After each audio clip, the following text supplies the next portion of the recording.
less schools specifically for children with special needs, and so we find our children with special needs appearing in the classroom, in the general education classroom. So what happens is persons go on teaching practice, persons go on practicum, we're assessing students, and we're wondering, what's going on? How come the students aren't operating at grade level? How come the students aren't able to deal with the curriculum as it is written? The curriculum is written for a typically developing student. We have students in our classrooms now that are below the typical level because they have special needs. You can go on to the next slide. Okay. Yes, the purpose of this study was to provide recommendations to the Ministry of Education for possible solutions to the problem of student failure within the APS program. So this is the APS program. It's an alternative pathway to secondary education. And you can go on to the next slide. So the central research question, of course, how can this be solved? Next slide. This study is significant to students, student teachers, policymakers, and Ministry of Education officials. It should improve students' educational, professional, and socially, thus increasing their employment prospects and economic sustainability. One of the things you find is that the students who are at the bottom of our academic performance in schools tend to come out into the society unable to be productive citizens. If we are able to capture those students, then what we will be doing is saving our nation. We'll be creating productive Jamaicans. Each one of us as Jamaicans will have a place, rather than just looking at the cream of the crop and just targeting those people. We need to look at the people who need the help the most. And the APS program was designed for this, but there are significant challenges within the APS program which is causing failure of these students. So let's go ahead. Next slide. Oh. So to provide, right, yes, and to provide a template for the Ministry of Education to successfully implement the inclusive approach in our schools, and to positively impact teachers' efficacy through professional development and training. What we found, what I'm finding is that some of the teachers are frustrated because they don't know how to approach teaching these children. And so they feel like their self-worth as teachers is undermined. So their efficacy is important as well. Once they understand how to approach teaching these children, then they'll feel good. So in the literature review, these areas were examined, and I'm going to go straight into them. You can go to the next slide. So one of the things I want to point out to you is that there's a distinction between inclusive education and the inclusive approach to education. All right? So the inclusive approach to education captures inclusive educational elements while adapting to the local environment, but has no designated institutional structure. What that means is that we're taking some of the elements, but there's no real structure as to how it should be implemented. So in Jamaica, we have adopted the inclusive approach to education, right? Which means that our inclusive approach to education has little or no structure. The inclusive education has a designated structure with specific requirements for implementation. So in other countries in the world, you'll find inclusive education, where there are requirements for children in the classroom like this. They have to have a certain class size, they have to have certain equipment, and so on and so forth. But in Jamaica, what we have is the inclusive approach to education. And you may wonder, why do they do that?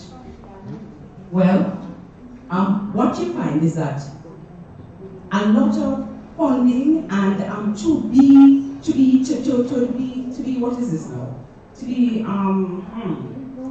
to make sure that we're in the know with education. It's important that we have inclusive education. So personally, I think that it's all semantics, that we're playing with education. It's either we're going to do inclusive education or not, but that's my personal opinion on the matter. So we're doing the inclusive approach, and what we're finding is failure. So the lack of structure, you can go back. The lack of structure of the inclusive approach to education raises concerns of monitoring and assessing the approach's effectiveness and the impact of addressing the learning requirements of students with special needs. If there's no structure, how are we going to know if it's effective? If there's no standard, how are we going to assess this? So that's one of the challenges. So the philosophical basis for inclusion is that it allows for, it's more economical. You with me? So all governments, well, most governments in the world realize that inclusive education is more economical than having a separate school for children with special needs. It is cheaper, you have less teachers to pay. So it's better to have them in one classroom and the teachers handle them than you have a separate school, a whole other classroom, and so on. The challenges in the Jamaican education system are resulting from the implementation of the Alternative Pathway Program. And we're going to look at the tenets that it's founded on. It's founded on response to intervention and differentiation. You can go. So I just want to point out to you what they look like. So remember, anybody who has been in the secondary school now will know pathway 1, pathway 2, pathway 3. Okay? So pathway 1, those are the children who are typically developing. Those are the children who should be using the regular secondary school curriculum, the NSC curriculum. So differentiation instruction guided by content alignment, core curriculum, in tandem with the universal screening to identify students at risk of failure. So what you're saying is that these children who are typically developing, you'll still be using differentiation in your classroom. However, what you're going to be looking at is those who may have gaps, those who might not be so good with the maths, not so good with the English, and so on and so forth, and you target them. Okay? Pathway 2, which is tier 2. Pathway 2, you have supplemental support to the core curriculum in small group settings. So what they're saying is that in pathway 2, now this is based on what we say we are implementing in secondary schools, you know. In pathway 2, you have small groups. We're teaching the children in small groups and we're emphasizing the core of the curriculum. So we're not teaching the whole curriculum. And for persons who are familiar with the secondary system, there is actually an APS curriculum, you with me? Which is modified. So it's not as high level as the typical curriculum. Now in pathway 3, you're supposed to have specialized teachers using the response to intervention to provide increased individualized instruction to smaller groups. So if you think about it, a pathway 3 class is supposed to be having individual instruction with the students, okay? You're supposed to be having response to intervention, meaning you come up with a plan and you say, okay, this is what we're going to do, and then if it's not working, you change it. I don't know, has anybody seen this in our schools? Just saying. I went into a pathway 3 class the other day. There were 50 children to one teacher. How does that work? How can you have specialized instruction? I'm not talking about other things now. Specialized instruction, individualized, 50 to 1? No. So we have a good plan. It's good on the paper. But what is it in terms of execution? What's going on? All right, so let's go ahead. So the school was a high school in Manchester, co-educational. 2/3 of the population from the lower socioeconomic level. Population of the school is 972, 30 academic staff. The student-teacher ratio is about 32 to 1. All right, so that's not bad, because there are some that are 50 to 1, so that one wasn't bad. The design for this research was multi-method approach, purposeful sampling, because I wanted to make sure I selected participants who are working with the pathway 3 students, because my focus is on the pathway 3 students. You can go ahead. All right, semi-structured interviews were used, so I interviewed the principal, the APS coordinators, the APS coaches, and the APS coordinator is a regional special ed coordinator for Region 5. So the special ed coordinator is supposed to be overseeing all the APS coaches in all of the schools in Manchester. So it's one person, not Manchester, region, which is Manchester, St. Elizabeth, and just Manchester and St. Elizabeth. So one person oversees all the coaches, right? So, and then I did purposeful sampling to select the participants, and we used 16 general education teachers from the school. So, semi-structured interviews, like I mentioned, you can go ahead again. At that time, David is telling me I have 10 minutes left. All right. You can go ahead. Let's get to the meat of the matter.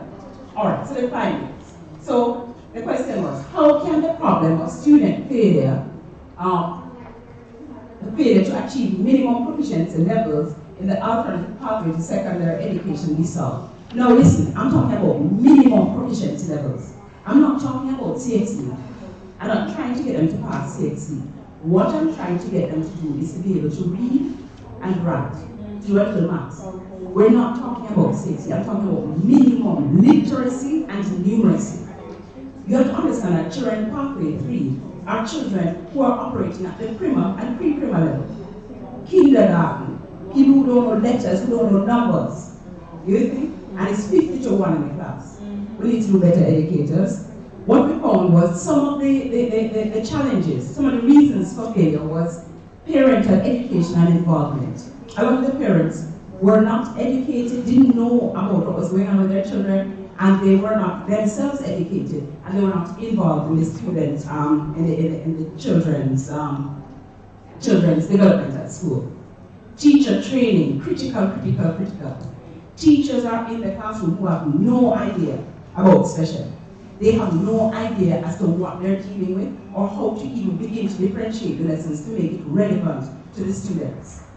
The adequacy of physical and human resources. Physical resources, we're looking at class sizes. We're looking at projectors, computers, even internet, basic as internet, you know. You're looking at, so what you saw was, when you looked at the movement of students within the pathways, in 2018 to 2019, in grade 7, and 2019 to 2020, I compared it this way. If you look at it, there's barely movement. The children have spent an entire year in school, in the pathway program, this is pathway 3, you know, at the primer and the pre-primer level, and they were not able to move throughout the pathways. So this is pathway 1, almost remains the same. As a matter of fact, they went backwards. Some people went down to pathway 3 when they were properly assessed. What I'm saying, ladies and gentlemen, is that we have a good structure. But if we have a good structure and we don't put in the things to make sure it works, it's not gonna work. It looks good on paper, we're ticking all the boxes, but we need to become real with education. If we want to make the children learn, then we have to make sure that we create environments for them to learn. You can go on. So reasons for student failure, and this was from the logs, because I looked at logs over a 3-year period.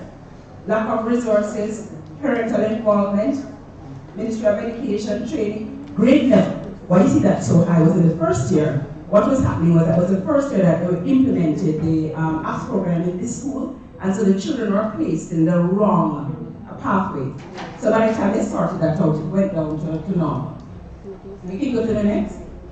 So major themes that emerged from the interview. So these are just snippets of what the teachers had to say. Structure. The APS program needs more structure. The MOE has a blueprint, but it's being modified at each school by the APS coordinators or the administrators to meet their own needs. Thus, the coaches must just follow through with modifications that were made to them, even if they don't agree. So remember, the coaches are trained to be special educators. The coordinators sometimes are not. They're just a senior teacher in the school. They're making decisions about what should happen and what shouldn't happen. The coaches say that she feels like she's being pressured into doing things that she knows is not going to work. They mention things like sometimes they're used as substitute teachers, or they must go and sort out the talk shop or all kinds of things. The children need one-on-one attention. Resources. The limitation of resources results in challenges in physical resources, infrastructural resources, teachers' resources, and human capital. Student-teacher ratio. The major challenge is student-teacher ratio. Instead of 30 students, 1-to-1, the ratio should be 5 students to 1, depending on the level of the children, as 1-to-1 approach would be used. Now, what you have to consider is that you're talking about people who can't read, and they're 13 to 15 or 13 to 16. If you have in a class 30 to 1, they've been that way from grade 1. You realize we're that way from grade 1, they still never retrieve. Yeah. So now why in grade 7, 8, and 9 would all of a sudden some magic wand happen and they, no, we need one-on-one. We need smaller class sizes. Support for inclusion. The MOE personnel do not visit the schools often. This will provide for support to the teachers and the APS coaches alike. One of the things is that the APS coaches, the ones I spoke to were special educators, but the rest of the school wasn't. So the apps coaches are not the only people who interact with these children, you know. The children have to go to the maths class and the language class and so on and so forth. There are general education teachers who don't have the training. So they need the support from the ministry to come in and say, break this way, move this way, try that, whatever. This is too high. Speaking to the maths teacher, they modified the curriculum to a level. But the level they're at is still about a grade 4 level. The children are operating at pre-prima, but the maths teacher can't conceptualize that, hold on, they don't know numbers. They don't know what 1 looks like, what 2. We have to bring it right down to basics, but they're like, these children are in high school, this doesn't make no sense. But it's from the lack of training. We need to train them. All right? Some of the teachers' attitude, and these are general education teachers' attitude, they said, I believe that many general education teachers have a big mental block and struggle with the fact that students at the secondary level are performing at the primary level or even lower. So they just come in and say, look here, this is what I'm supposed to be teaching, this is what I'm teaching. So you all need to work it out. But the teachers have to be educated to understand that they are not, this is a challenge. They're not doing this by themselves. They're not trying to be difficult. That's just how it is. So again, MOE, I support. No training or support is provided for the general education teacher who facilitates his students. The MOE, I need to assist more in helping the general education teacher to understand inclusion. But bear in mind that it is one person at the Ministry of Education for all the schools in Manchester and in St. Elizabeth. All secondary schools. So even though we're quarreling, you know, parental support, some parents are of low reading level. As such, it's challenging to seek their assistance in providing academic support for them and their children. So some of the parents are not able to even help because they're the same way. And what you find with children who have learning challenges, a lot of times inherited. So the parent is likely to have suffered that way as well. And so there are challenges in the household. Let's go quick. Recommendation. So recommendation 1, development of a designated apps program framework to align with the performance of student population of the school. Structured consultation sessions for parents and students with special needs that are people in pathway 3. Structured sensitization sessions for parents or students with special needs. Go to the next slide, let me expand a little on this. All right. So what I'm suggesting is a national categorization of schools based on the number of students placed in pathways 1, 2, or 3. So what I'm saying is that if it is that you have a school, you have some schools who have no pathway 3 children. All of the children came in GSAT scoring 198 and so on. So they don't need no support, right? But you have some schools that have no pathway 1 children, have no children who are typically developing pathway 2, pathway 3. Majority of the students are in pathway 3. If that's the case, then let's create a program saying for every 5 students you have who fall in pathway 3, you need this kind of support. You need one of this. You need whatever. You understand? So that it is equitable how we distribute our resources. Because I'm aware that we don't have the resources. It has to be in an equitable manner rather than an equal manner. Because the environment is not equal. All right? The categorization should be in tandem with the student population, thus determining the ratio of coaches needed, the number of paraprofessionals, which are like teachers' aides. The classes need teachers' aides. All right? The class size and the focus area of training and workshops for the teachers. All right, quick, next one. Consultation with the grade education teacher, the apps coaches, and the parents.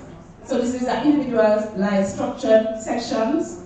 What I'm saying is that we can have sessions where the parents come in and they actually talk with the teachers. I'm not talking about like the consultation or the big group consultation we have now. I'm talking about the parent literally talking to the teacher one-on-one, the teacher saying, listen, this is the problem, this is what I want you to do at home. We're going to go home, we're going to read it in the night. I'm going to send out some side words, this is what we're going to do. And we keep in touch. Every week we meet up and we talk about it and so on. And the final recommendation, you can go ahead, is that we educate the parents as to what the condition of their child is. The children may be mildly intellectually challenged, they may be having some kind of learning disability or whatever. The parents need to know so they can know how to approach it and what to manage their expectations of what's going on in this child's life.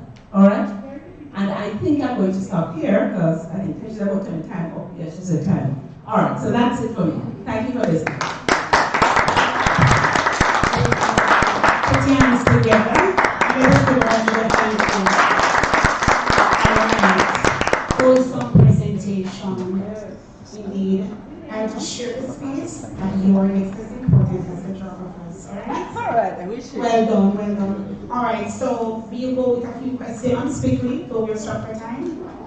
So let me first. You want me to start? Dr. Time, quick question. I understand recommendation to speak with parents one-on-one. Yes. But we still have parents who are in denial about the condition of the children. Yes. How do we treat that? All right. So this is why I would want us to have as well the parent education program. Because even though the parent is in denial, if the parent is allowed to understand the condition of the child, then slowly we'll be chipping away of the resistance to accepting that something is actually different about my child, you know. So it is important that we talk about it so that the parent can eventually say, you know, maybe, all right, let me try this and so on and so forth. And this is why one-on-one will work better than just talking generally, because then people start saying, not really, that does not apply to me and so on. We need to get to the point where we are able to face-to-face have a conversation about the situation in a developmental way. So we go up to two. The other question? Okay, good morning. Well done, Dr. Sam, for that presentation. I just wanted to know, for the students, did you include any student athletes in the... not specifically. I didn't specify student athletes, but what you find is that student athletes, some student athletes will fall in pathways 2 and 3, especially in because people have different areas of exceptionality. So it may be that they may be exceptional in the physical dimension, and they may lag in the academic dimension, but still, even our student athletes, and we see our student athletes representing us internationally, they have to be able to talk, to project themselves. They have to know how to protect their money. They have to be able to add up the money that they're earning so people don't steal it. Just saying. Because the thing is that I know that when I was working at secondary level at a prominent all-boys institution, we had other student athletes who came in who were way below par, and the attitude from most teachers is that, oh, this is standard of the school and they're below it, it's not really there. Right. So this is why we didn't even need to speak to the student athletes themselves, because the teacher's attitude, as we saw here, is that they shouldn't be here. You know, they shouldn't be here in the first place. All right, so we take the... Good morning, everyone. Good morning. So I had an amazing emerging professional teacher, and her passion really shows. And you know, being a teacher in training, my question to you, Dr. Time, is: as a teacher in training who is now learning these things, and it's no longer a taboo when it comes on to mental illness, or we're coming out of that phase, what would be your recommendation for young teachers going into the institutions, for tenured teachers who are already there and is still in denial that you do have special education, special needs students in the classroom? All right, so my recommendation for persons going into the environment is please don't fall into the gap. Please don't fall into the gap. You have to go out and make a difference, and it's one at a time. If you go out there and embrace these children and show that they actually have worth, take your time, because all you need is just some individualized attention and somebody working with them systematically. And I say to my students all the time, what if it were your child? We have to consider that each of these children could have been my child in the classroom, falling below, and everybody's ignoring them and pretending as if, oh, this isn't really happening, So we have to, you don't pay attention to how people know what you know and just go for it. You may actually inspire them to change their approach. Awesome presentation, Dr. Time. And I just wondered if your research showed any difference between boys and girls in terms of pathway 3 and 2. All right, quickly, let me look at it. Parent support, and you may have it in the recommendation because of time. I wondered if somehow that there could be a twinning with the child and parents to be learning or supporting each other. So whether or not they're in denial, so the parent will also be benefiting. Just a suggestion. Yes. So, if you didn't have it, then I didn't. Right. So just to say that in terms of parent support, what I'm looking at is for the parent consultations with the teachers, that the child be there as well.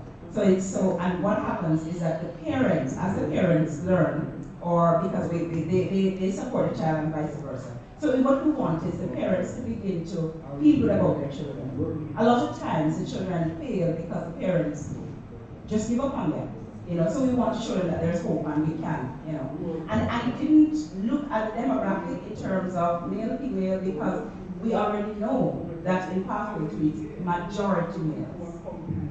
We tend to find that in special education, the boys tend to manifest more than you see boys with challenges over girls, which is why we especially need to catch them, because we know what's going to happen afterwards.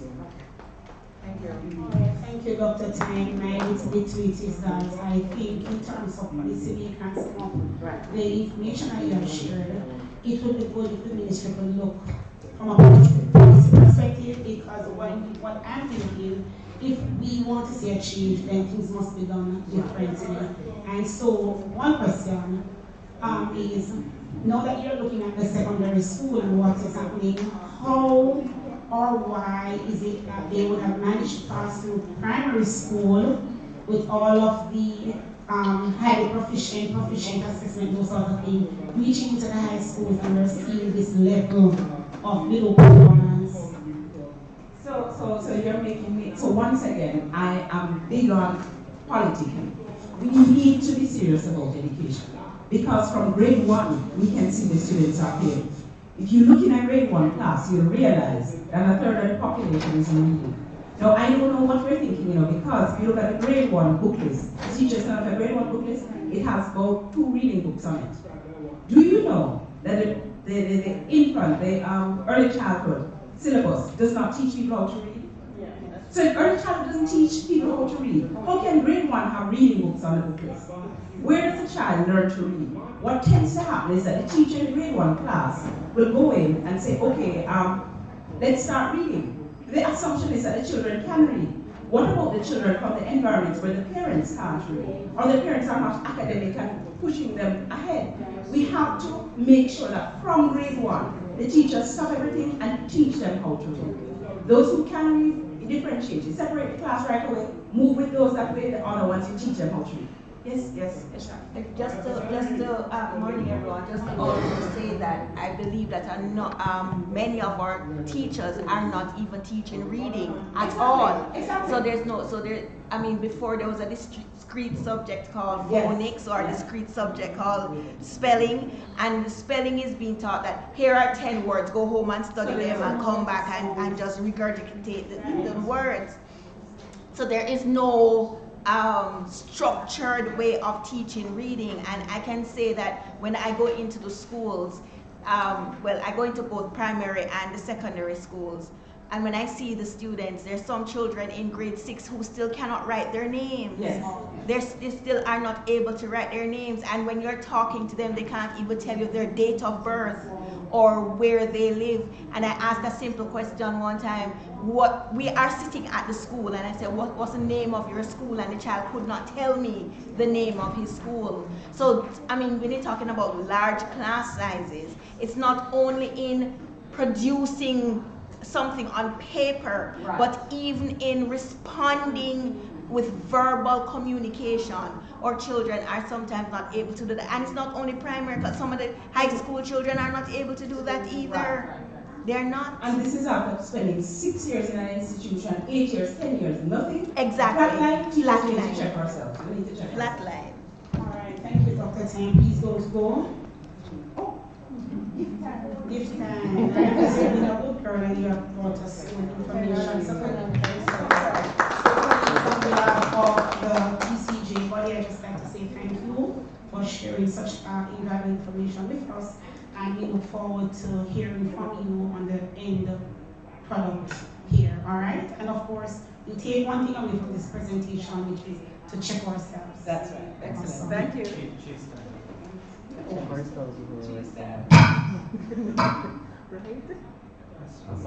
right, thank you.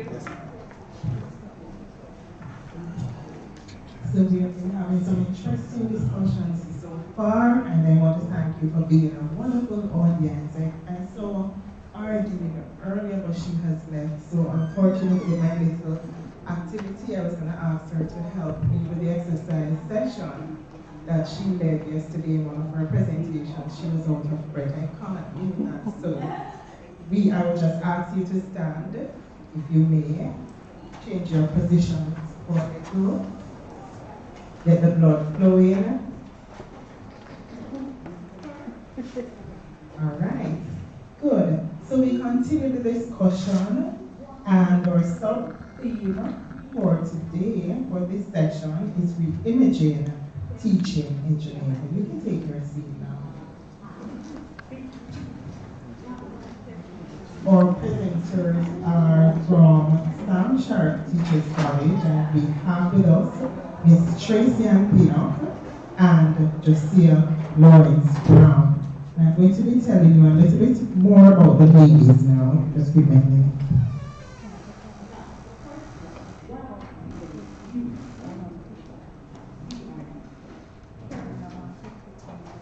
All right, so Mrs. Tracy Ann Pinnock, she's in pink. Mrs. Tracy Ann Pinnock, can you hear me? Yes. She has served in the education sector for more than 20 years. As an educator, she catered to varying learning needs and personalities. She also served as middle manager, and this developed her skills in leadership, curriculum development, and project management. She is a graduate of the University of the West Indies, where she completed both bachelor and master's degrees in education.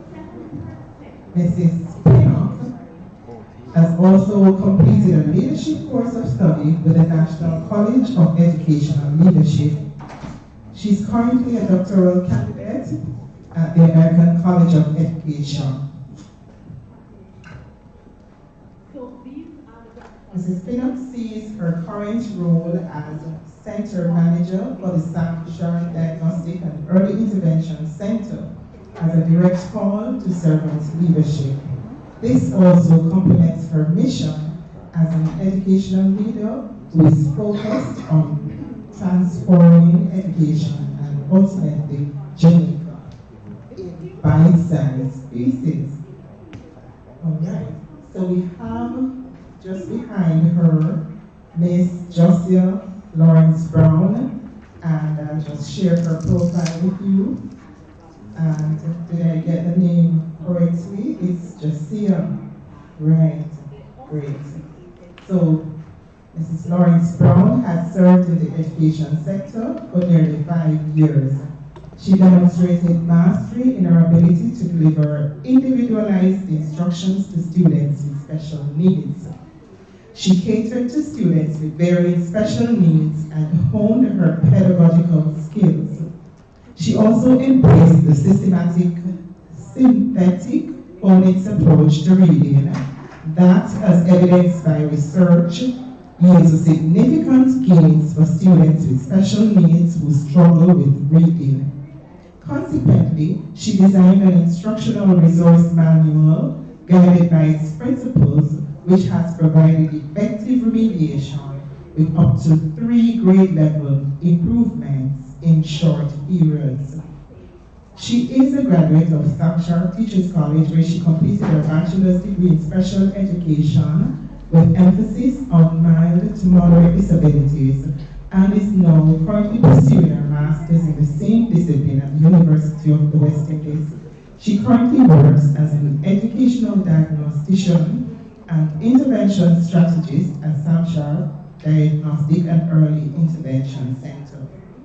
These responsibilities complement her mission as an educator with a spiritual calling to transform lives and empower those who are differently abled. At this time, I'm going to ask you to put your hands together and help me welcome Josiah Lawrence Brown and Tracy Ann Pinnock.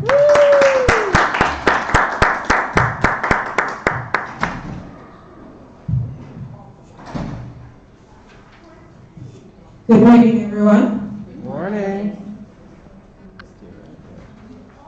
we will be continuing the discussion that we just left off, talking about the approach to inclusive education in Jamaica. And so, when I stand over, I walked away, I'm so sorry that I missed the work of the first presentation. But we would have heard about inclusive education from this presenting, but I know that this would not have been our first time hearing about inclusion, right? You would agree with me that inclusive education in particular is trending globally. And everywhere you go, persons have heard about it, but how did we get here? Now, just briefly, because you may have covered this in the presentation before, the Salamanca statement is referred to as the era of international breakthrough for inclusive education.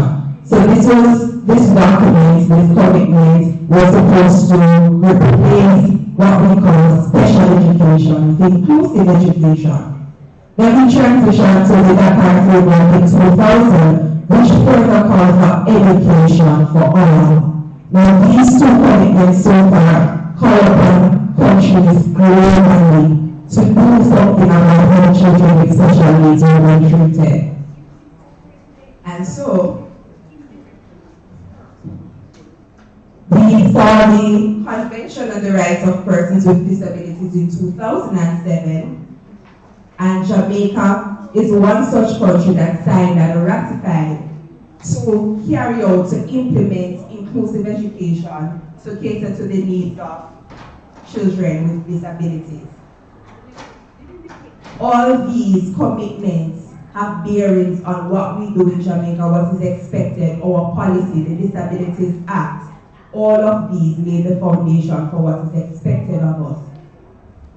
But with that in place, decades later, like many other developing countries, we find that Jamaica struggles with implementing inclusive education.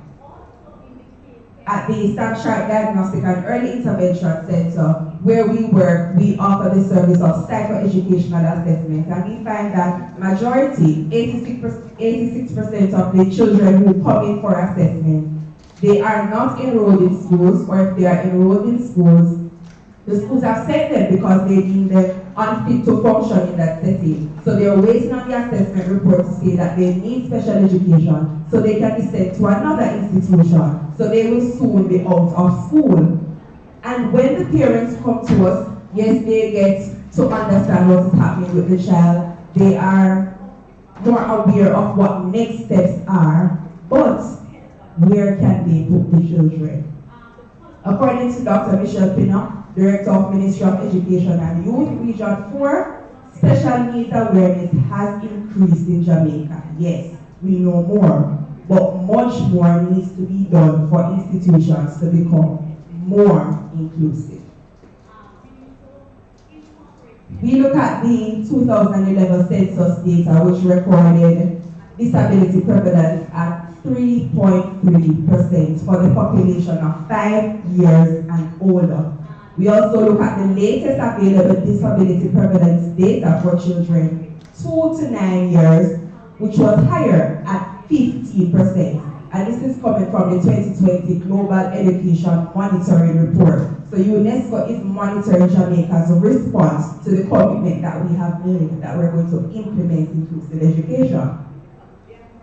Next slide. This is why today we are looking at the topic, exploring challenges and approaches to educating students with special needs in the general education classroom.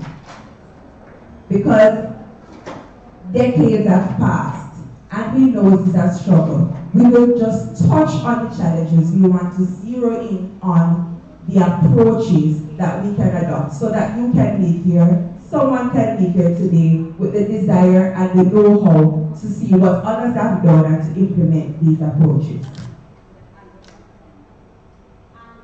So the problem is that children with special needs find it challenging to access educational services in Jamaica, and the 2011 census data showed that more than 5 times the proportion of children with disabilities in the age group 5 to 17 were not attended school. And then for those who were attending school, despite improvements in access to education overall, they consistently attained poorer educational outcomes. And the first presenter alluded to that, going through the system, despite certain things being in place, despite the APS program in the high schools, they still leave with poorer educational outcomes. So what we need to do is to examine the models of classrooms that are working models of inclusive education. And there are just a few, but we can begin with the few and examine the models so that we can replicate these models.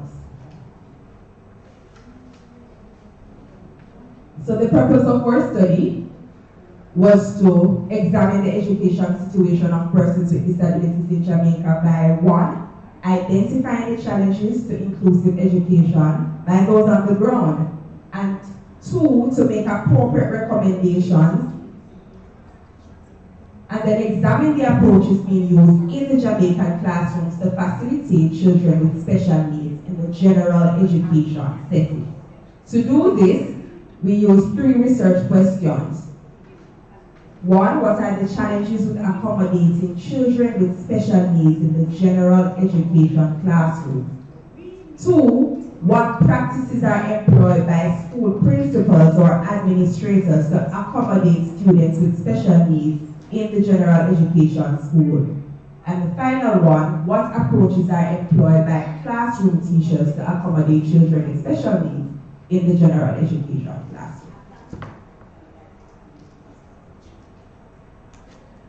Now, just a brief look at the literature, we find that the themes and the high points that came out for challenges were weaknesses in policy, a discriminatory environment, the negative attitude from parents, from teachers, from other children, from the community, from the family, inadequacy of program, lack of resources, overcrowding, lack of knowledge and skills for educators. We've heard these challenges before. For research question 2, next slide. For research question 2, when we go to the next slide, we'll see for the approaches used by administrators and teachers, the themes that came up were universal design for learning, so planning from the outset to outfit our school system to cater to the needs, not to wait until the needs arise. Differentiation, personalized support and accommodation for students, and designing learning experiences with individual strengths and their weaknesses in mind. Now, we use a case study approach for the research. We looked at 3 schools with an inclusive education model. And the schools were chosen based on feedback from parents, endorsement by the Ministry of Education. We utilized interviews and questionnaires. So we interviewed school principals and 2 teachers from each school.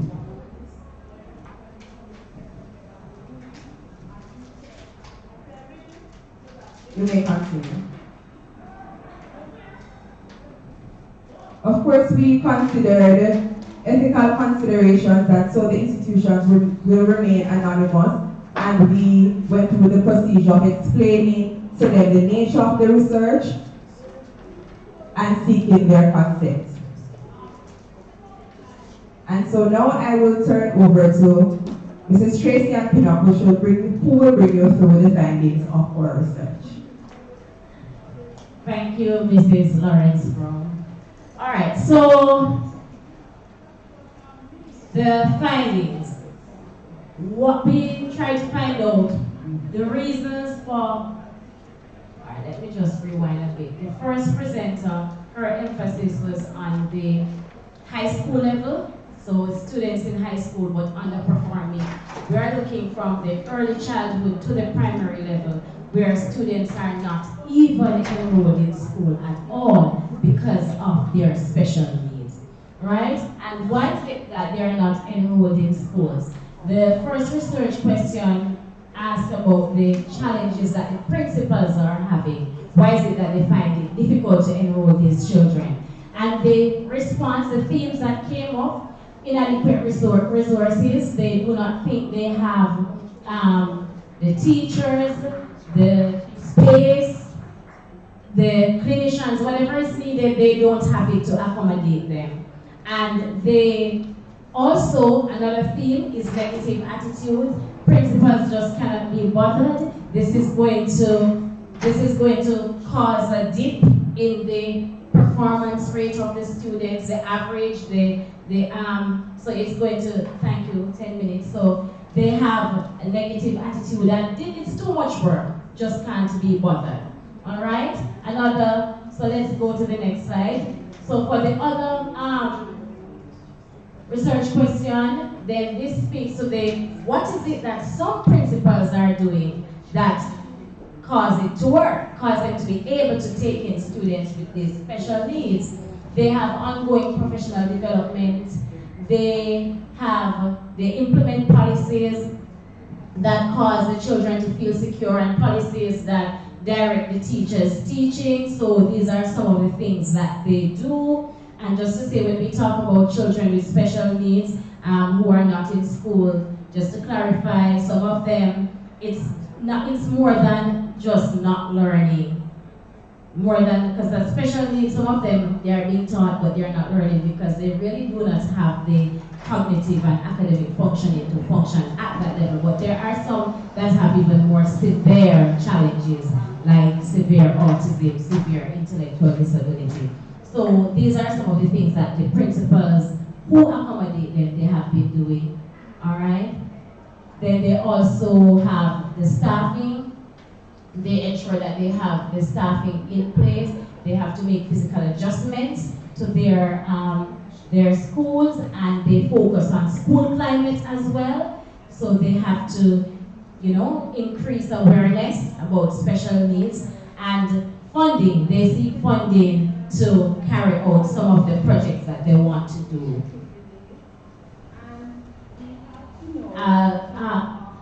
I'll skip all right. Let me look at one of these statements. I'm going to the second one, where it says, in each classroom we have 3 adults, the lead teacher, the assistant teacher, and the caregiver. We all have our roles, of course, but there are times when we have to hop over and help somebody. So when it comes on to the students who have CP, that's cerebral palsy, their mobility is not an issue as it would be if one person were in the classroom, because we have more than one person to offer the assistance there. So that is one principal explaining so this would relate to staffing. In a class with special needs, then one teacher would not be effective, and so they have 3 adults, and she was deliberately using the term adults because it doesn't have to be 3 trained teachers. All right, let's go down. All right, so I'm going to next. We'll skip the quotes for now. All right. The findings for the teachers. So we spoke about the principals. What is it that they did? That was the second research question. This is what the teachers. What is it that these teachers do while they're able to accommodate the students? They make changes to the way they teach. So they differentiate. They use manipulatives. They make their classroom print rich. Then the physical classroom, they may have to change up the layout of the physical classroom as well. Some of them even take out chairs and use cushions, bean bags instead. So they may have to make changes to the physical classroom. And the way they assess students, it's not just pencil and paper writing. They have different modes of assessing the students. All right? So those are some of the changes that the teachers make in order to make this work.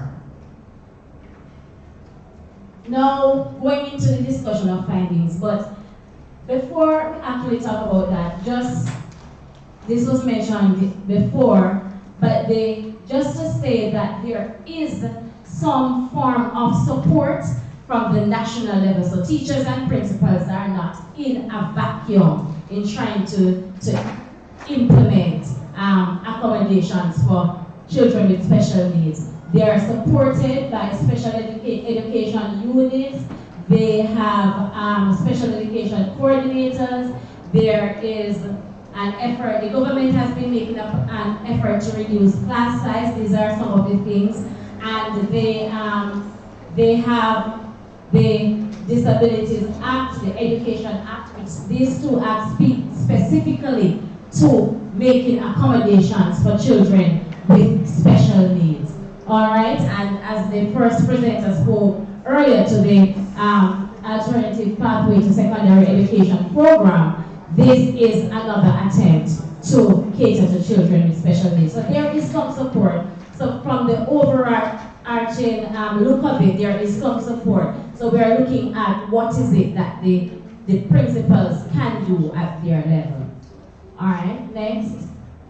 So the negative attitude, the principals who find it difficult to implement anything regarding accommodating children with special needs, negative attitude, inadequate resources were emerging themes. With this attitude, what we will find is that stigmatization of children with special needs will continue. We will continue to have limited access to education for children with special needs. And if children with special needs are disenfranchised from their children, they will grow up into becoming even more broken adults. So when we look at what is happening with the attitude and say, yes, we have inadequate resources, we can't do it. We are not just having some children who are on the outside, but it's going to have a ripple effect on our society. All right? Then the administrators who have made this work, they have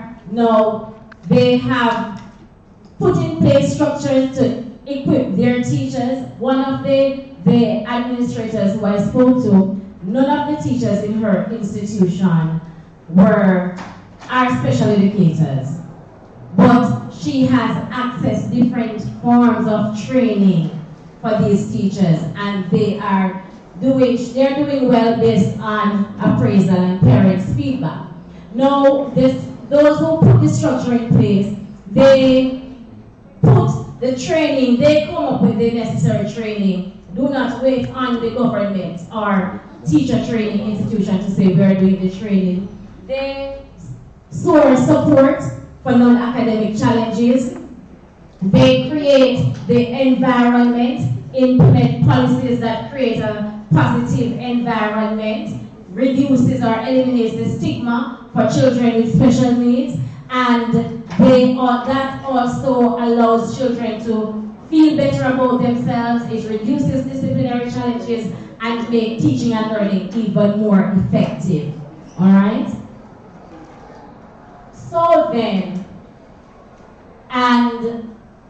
and they have made changes to their instructional delivery and to the classroom.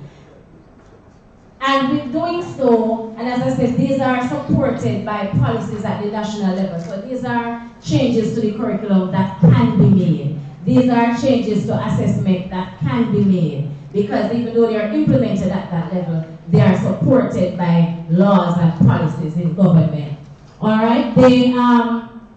And what we find is that children, let me look at the last one. It increases independent students and ultimately independent citizens. Because with doing this now, we find some of the children, it is this system that helps them to become more independent. They start these schools being very dependent, cannot do anything for themselves, and as they go through the system, they become more independent, and ultimately they would become more independent adults. The limitations of the study, the limitations and assumptions, okay. We did not observe the institutions, so we didn't see the practice in action for ourselves. Data collected was reported, which did not allow for more thorough understanding, right? So we didn't see it firsthand.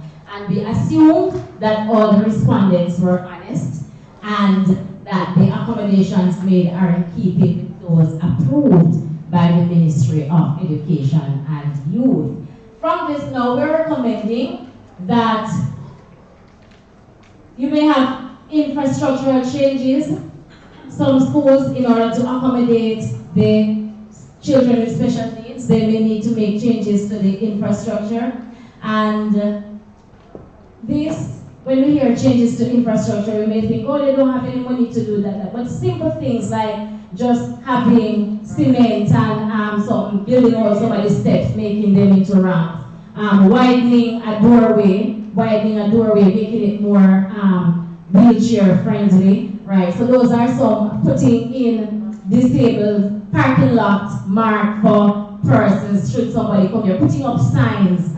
So these are some things that could even work. Then train staff, and as we heard before from the schools that have it, it's not necessarily having training as doing a bachelor's in this or doing a master's in this. It is in-house professional development. And then the clinicians would be needed in some cases. And I thought about this and I said that when some schools want to have coaches, they have donors who can support the part-time coaches. They could probably use the same approach to having persons who can support some part-time clinicians. All right, so that's that for this presentation. Awesome.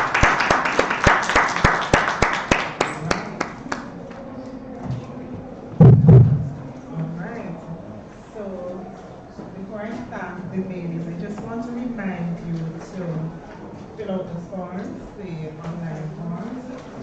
So the code should be coming around to you for you to do that. So let's make our schools more inclusive. Special needs matter. Very rich information. And what I like about what I'm hearing, this research is not just about complaining and critiquing, but we want to laud you ladies for your work with the Sam Sharp Diagnostic Center and Early Intervention Center. And also important to mention replicating, because I believe you're doing a sterling job, a sterling piece of work, and we need to replicate what is happening at Sam Sharp. So we want to thank you very much for the ideas that you have presented. At this time, we will take questions, the comments, feedback based on the presentation from the ladies. Let's get everyone. Feedback.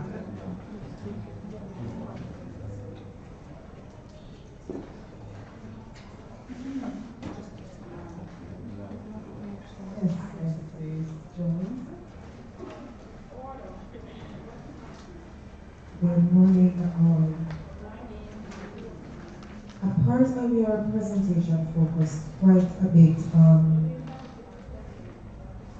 discrimination, and whereas it is much easier to make adjustments to physical facilities, I wasn't sure if Vivian was in terms of the general findings, but is there any particular practice that stood out for you conducting the research on how schools were making a very deliberate effort to eliminate it where it existed?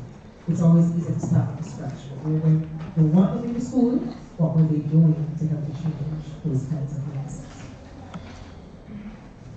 Thank you. So what is it that the schools are doing to reduce the stigmatization? All right, there's the body system that is in one school. So students are with special needs along with typically developing students. They are brothers, sisters. This is my body system. And the response from that is that the students, especially the typically developing ones, they see themselves as like the big brothers, the big sisters for these children.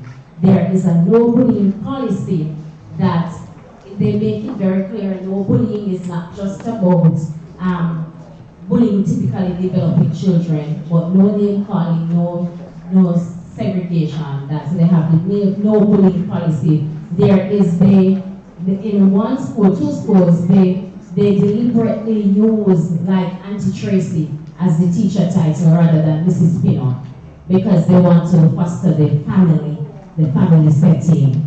So these are some things that are being done based on this research to reduce stigmatization. Just a comment. I saw on the television not so long ago where if a student did something exceptional, they were highlighted, they were given a certificate, and they were like, student of the month or the week. So a suggestion could be if there is included in the body system, if there is a student who did something exceptional for a special needs or an exceptional student, they could be highlighted and, given something and the others may follow, and that person could be our role model for the rest of the students. Thank you. Any other question? I take it that we were very clear. Yes. Yes, thank you. Awesome job. We have an assistant moderator here. Thank you. Very helpful. All right, so that would be our last question in the interest of time. And I just want to make another observation that we have, why are we not scientific in education as we see is happening in the health centers?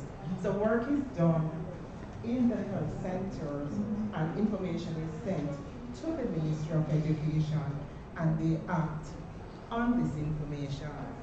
So we need to take this more scientific approach with education. Work is done at Sam Sharp.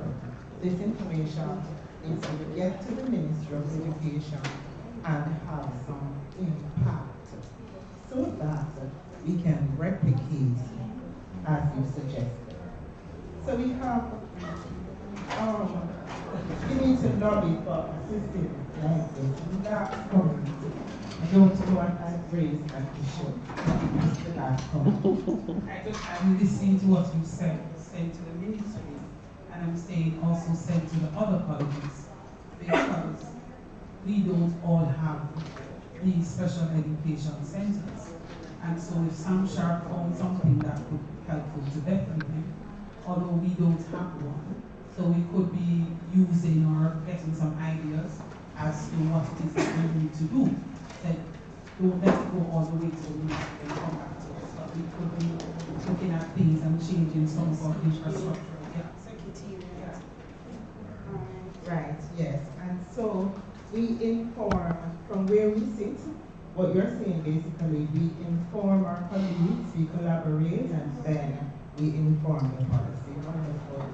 Thank you, ladies, so much for this very intriguing and interesting presentation. Special needs really do matter. I want to invite you now to come to the front.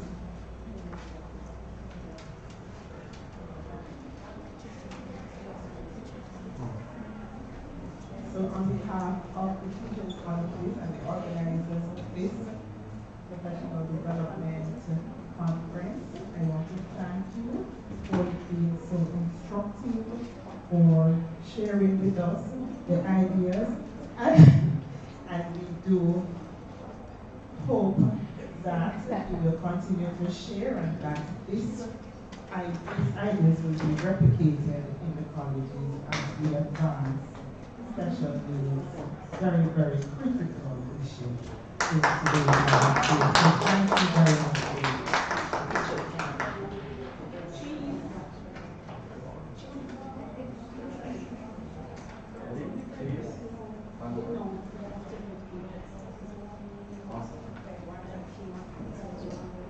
Right, thank you for being such a wonderful audience. And I ask my colleague, Ms. Williams. All right, colleagues, morning again. All right, so we're down to time. We're taking down the curtains nicely. Yes. And at this point, our final presenter, Mr. Tiny Robinson, is here with us. Mr. Robbins is a language arts lecturer at Sanctuary Teachers College, and he's a theater arts practitioner that sounds like in for some drama. Agree? So you're gonna come, you see the energy, you're gonna come with us, right? And so he will be sharing with us on, well, he is quite enthused about correlated research and projects which focus on the impacts of the creative and performing arts on cognitive development and the social well-being of children and adolescents across Jamaica. Mr. Taim, thanks to me colleagues. Without any further ado, please make him welcome. After morning. Okay. Oh, I mean, you don't need no mic, you know. I don't need any mic, but well, we'll see. All right. How are we doing? Doing good. Doing good? Good. No man, me like on the sound. How are we doing? Awesome. I know. Wonderful. All right. So I'm not that I'm not the PowerPoint type of person. But when I present so that you are more engaged with me and what I am giving to you than what is on the screen, right? And today we're looking at drama, the impact and implications of drama in education and arts-based pedagogy, pedagogical approaches at the tertiary level. Just a little background. When I started lecturing at Sam Sharp Teachers College, I am just coming from JCDC as a cultural organizer and from Philip Sherlock Center for the Creative Arts. They taught me that, okay, you read for your degree, right? That's what they say. At the tertiary level, you read for your degree, right? So when you step into on the university campus or the university environment, you know, we perceive that there's no necessarily room for the arts to be used as anything to present content or whatever it is. So I started lecturing this course, Introduction to Drama for Primary Education or in Primary Education, and Drama for Secondary Teachers, Drama Education for Secondary Teachers. Now, upon familiarizing myself with the content or the course outline, I realized that drama education for primary schools or primary teachers is not so much a performance course, right? That was my initial. And when I started to receive the students into the course, they thought the same thing. That because it's called drama in education, it is a performance course. So they kept asking me, sir, when are we going to present? When are we going to act? When are we going to do this? Even though I'm presenting to them that the course is a methodological course and it deals with how you present content in the classroom using drama modes, strategies, conventions, etc. That was not happening. Fast forward to 4 years later, the same questions. When are we going to do this, sir? When are we going to do that? Then I realized that these students, and students used here to mean whatever it is that student means. Or in our context, student means you are going to school, and doesn't matter what level you're at, you are a student and you act accordingly. They crave this type of engagement. They crave it, they want it. The idea of reading for their degree, it was not cemented. So they wanted to go up, they wanted to present, they wanted to do dub poetry, they wanted to do role play, they wanted to do so many things that is not an essay, right? Or it's not so much deep research for a research paper. So I said, okay, I need to do something. I wanted to do this study from 2018. Didn't get the chance to because, at the Teachers College, I mean, you would have heard from previous presenters, the research environment at the Teachers College, it's kind of sticky because we don't have much time to do with everything that is on our hand.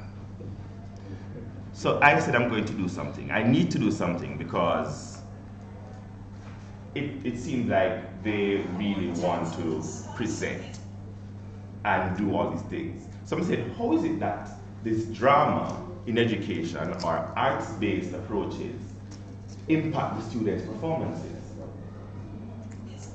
So I set out to do this research, to do somewhat of an investigation. And what happened is that I went into a reflective mood, somewhat of an introspection, examined myself and remember how I learned, even at the university level. I used to take my content and go home and script it. Because I used to write scripts. I still do. And I reenact them in front of my mirror to get the concept, to get theories, to get whatsoever perspective is presented to us, whatsoever philosophical notions I reenact to remember. I write a script, a poem, to get it because that's how I learn. Regardless of the fact that I'm at the university level, that's how I learn. And then my students, they were introduced to Gardner's theory of multiple intelligences. And who tell me if we're going to introduce them to that? Because now, they're using it as weapon. But sir, I am a musical intelligent person, sir. I am a verbal linguistic, sir. I am a natural, and they use them all. I'm interpersonal, I'm this, I'm that. So I said I need to change my approach somehow. So now I set out to ask the questions or to answer these questions.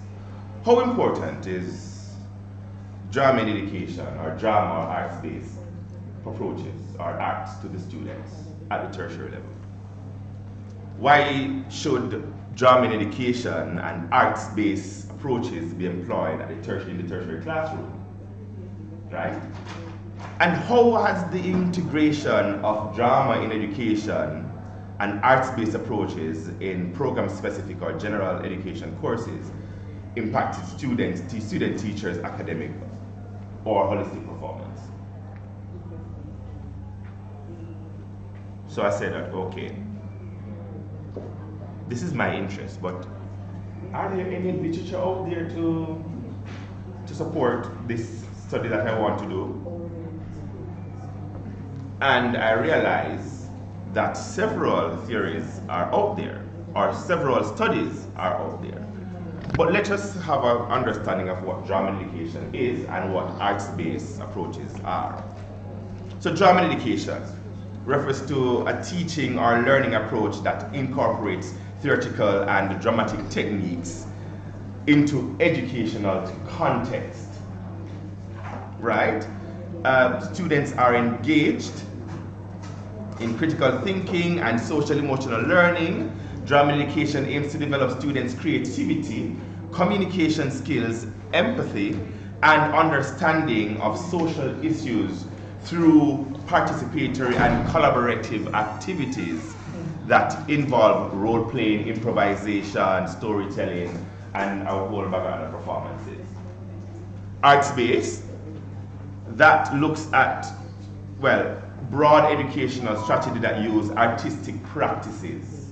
So if it's even you, the lecturer, doing some sort of performance within your courses, giving content, or you allowing the students, or the collaborative, or the activities collaborative between the teacher and the student, or the lecturer and the student, that is appreciated. That's what arts-based approaches are.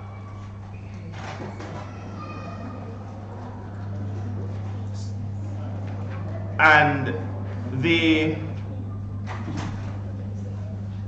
theory, or my theoretical framework, I chose to use Vygotsky's social constructivism learning theory. And I mean, we all have an idea of what the social constructivism learning theory is. But Vygotsky says that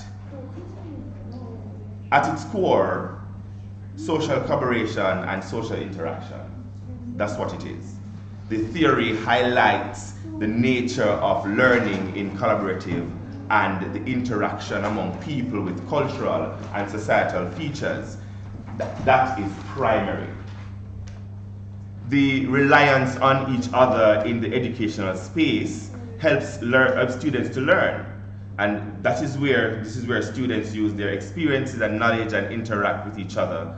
And that, as a result, that creating their own knowledge. So, my findings, because I have to jump to the findings because I have 5 minutes.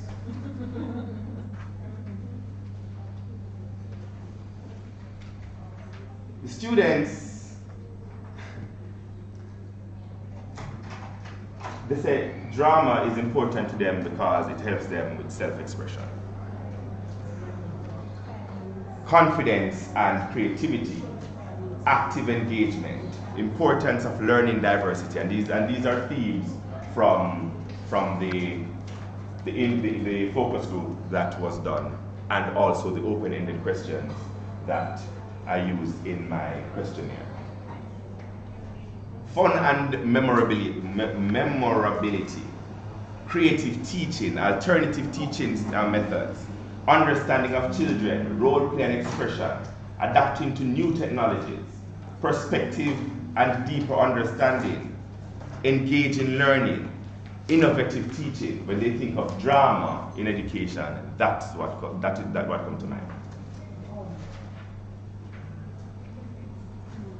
And how has drama impacted you at the college level? When that question was asked, confidence building. It helps with the creativity. Engagement and teaching and retention learning. Personal development. Drama taught them a variety of teaching methods. Teaching and learning. But then you have others that said it has limited impact on them. And you're going to have those students where drama, they are not that type of learner. Even though they do learn from it, if you give it to them, it's not a big deal. If you don't give it to them, they will do something just the same. When I ask if it matters if drama is used in a course that you do or not, they say that drama can be applied to any course, right? And drama is important for learning, therefore, it is needed. They also stated that drama is versatile, so it doesn't matter if it's in their subject or course program specific courses or it's in general education courses. Drama is vital. So I realized in my findings that at the tertiary level, drama is vital. Drama is very important. And the study showed me that as tertiary educators, we need to open up to engaging our students using drama approaches or arts-based approaches, because they're coming from the high school level straight into the college, and they're coming out of a system where drama in education and arts-based approaches are prominent. So they crave it, right?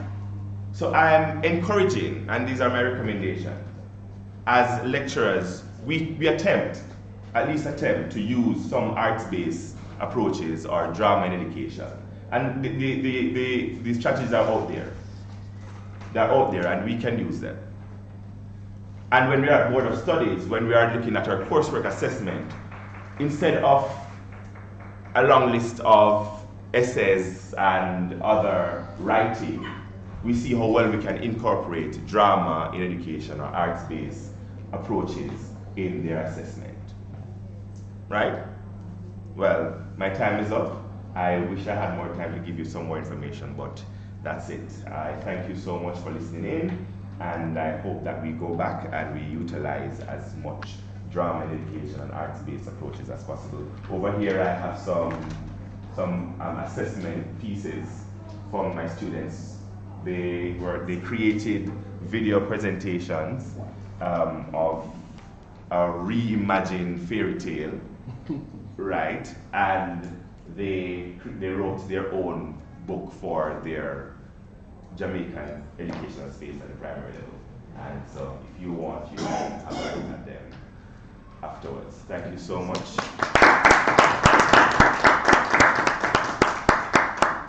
Thank you so much, Mr. Robinson. Interestingly, I am a visual learner and I was not bored. I like to see the PowerPoint presentations and the charts, but your information was so impactful that I was engaged. Because I usually tune out after a while if I'm not seeing anything, and I really do appreciate that, and it shows the depth of the information that you have shared. I only have one bit against you. You said that as educators we should attempt to use drama and art-based pedagogy, but I want to replace the attempt with mandate. Mandate. Yes.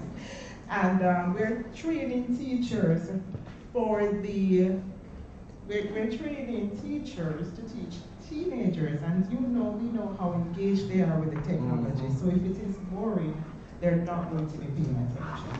All right, before I do another presentation and they run me out of here, let me take the questions and the comments now, please. I don't have a question, but a comment. I think the time is nigh that at this level, TCJ level, we do not put the I'm sure that persons are hearing here. No man, I'm good. We do not place the focus right here. But I'm sure that a presentation like this should be pitched to, let us say, our primary and secondary school teachers. And so I am appealing to us that we find a way to share this language, this literature with them, because it is so critical at that level. Too often we think that we need to target lecturers, tertiary students, when in fact we should be starting lower down. But it's an excellent presentation and I endorse it. Thank you. Thank you very much. Awesome presentation, Mr. Robinson. It's not it on. Alright. Red or green? I should get red. Way up, way up. Way up. Way up. Way up. Right up, yeah, there you go. Alright, thank you. Good morning, colleagues. Awesome presentation, Mr. Robinson. And I hear you saying that the drama in education is also authentic assessment, alternative assessment. Yes. And I would want to encourage us all to explore a little bit more, because the call has been in other forums while we are here about authentic assessment, and I'm saying to myself that we as teachers need to be more broad-based, much more open, in order to get into the lived experiences of the teacher. So your presentation is timely.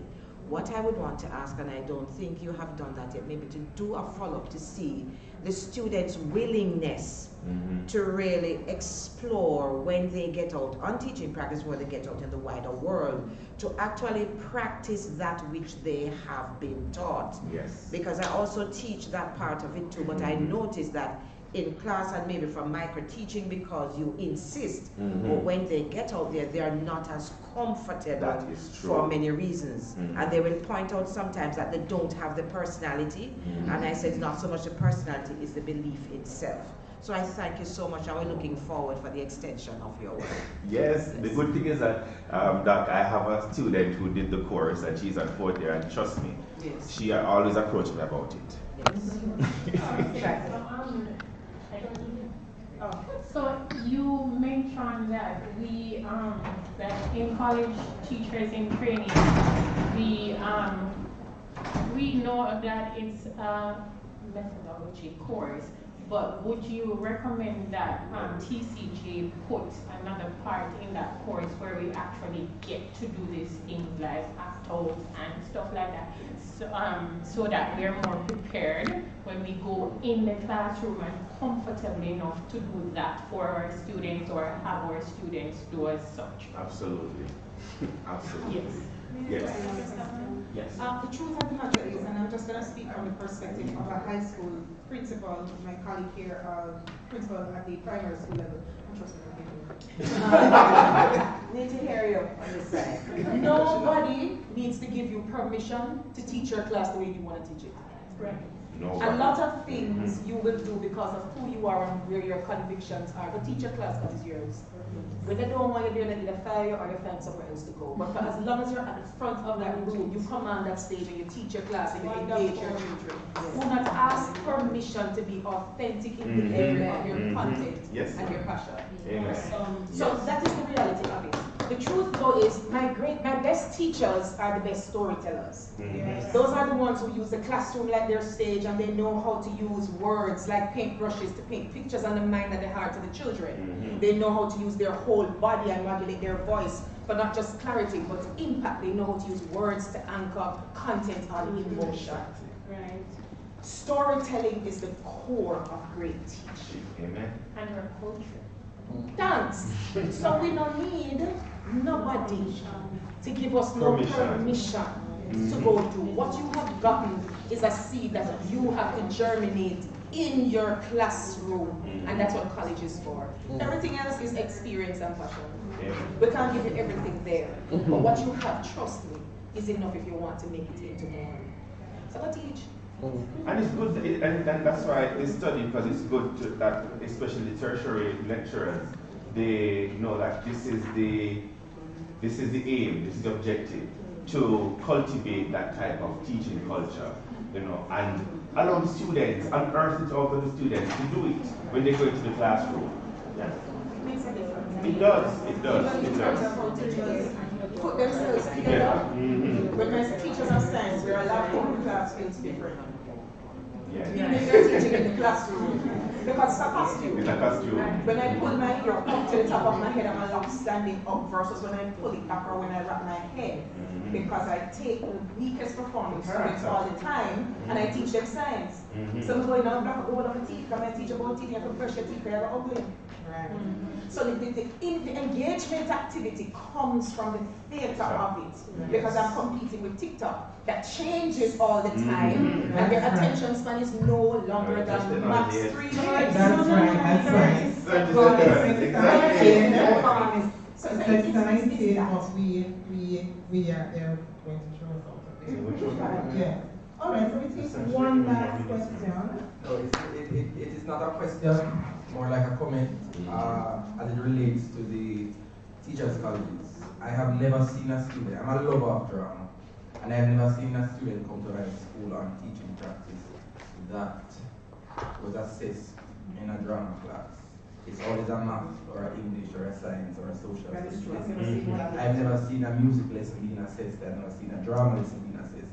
I've never seen an art lesson being assessed. So is it that only the core subjects are important for the learner, for the teachers to learn? You're supposed to incorporate drama in your clothes. But at the same time, drama in and of itself needs that too, right? But that has not been done. It's been taken and it's been used for every other subject, but not for drama. Exactly.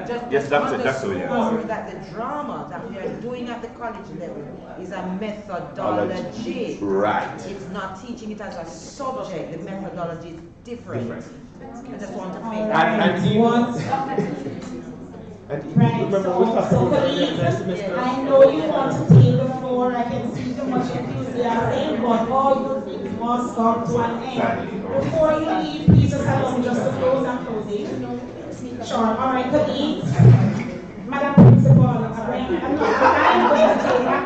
need to have your notch when you're through. I like the energy.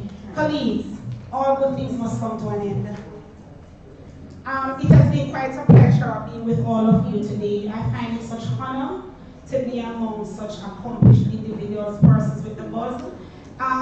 In closing, I would just wish though that persons or rapporteurs from the TCJ Secretariat is inside all the rooms. So that some of these invaluable suggestions, recommendations, and so on could be shared in a booklet among all institutions, because where do we go from here? True. Alright, so that's it. So and the 3 days has been like 3 wonderful days. And so that is just really my desire. I wish for you all a wonderful rest of the day. Safe travel back to our very destinations, and all the best for the rest of the semester. Alright? So, Mr. Robinson, last but by no means the least, we just want to express our gratitude to you, sir, for so ably sharing quite such an insightful study with us. Give me something else. You want everything you want. You want the teacher, you want the gift. Alright. Right, that's all. Alright, that's all we do with it. Alright, ladies and gentlemen, please put your hands together and help me say thanks to Mr. Robinson. God bless you all.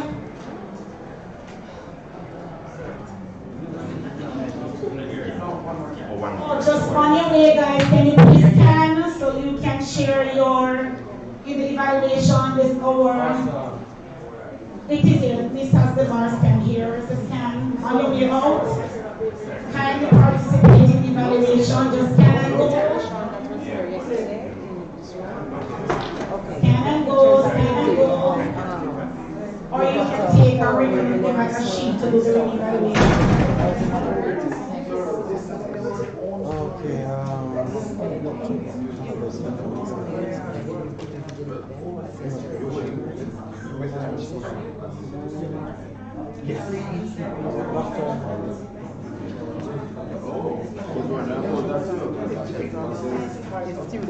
You also can validate Mr. Robinson. Here's the bar scan for you. You want to pick up the guards? The evaluation sheet. Alright, so scan and go.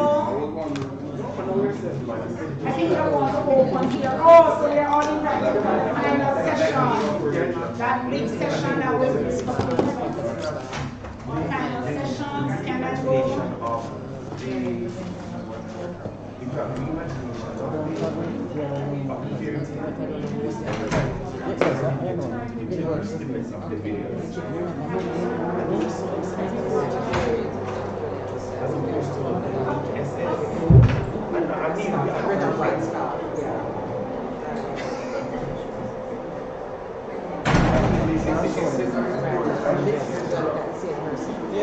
Mr. Cameraman, you're missing in action. Yes, I'm coming.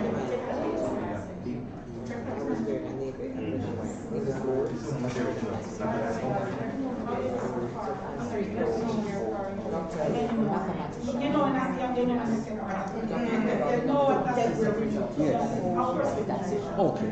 Thank you. Yes, ma'am. So look here, give me my number.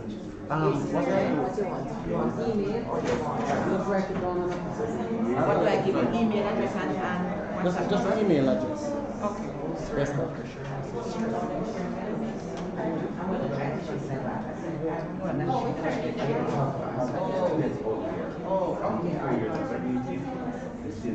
I just use this students I just use this drama board and students are. That's so important. I thought it was for years. Oh, God, I thought it was for years.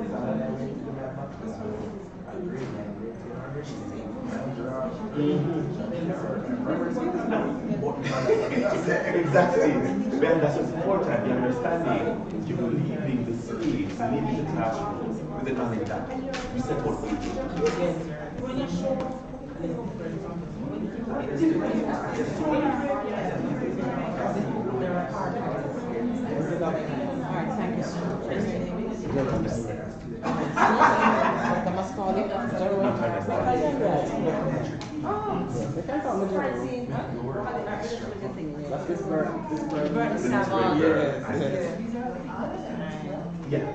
Yeah. Yes. So it's 550-77-846.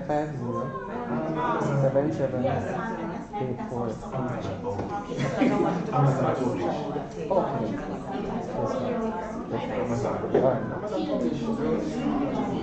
They give you everything. So that was day 2, right? Yesterday. That's the aim. That's the aim. And then, so the Proud to first be one here. was This one is the second one was on the ambulance in person. Let's check it. This is alright.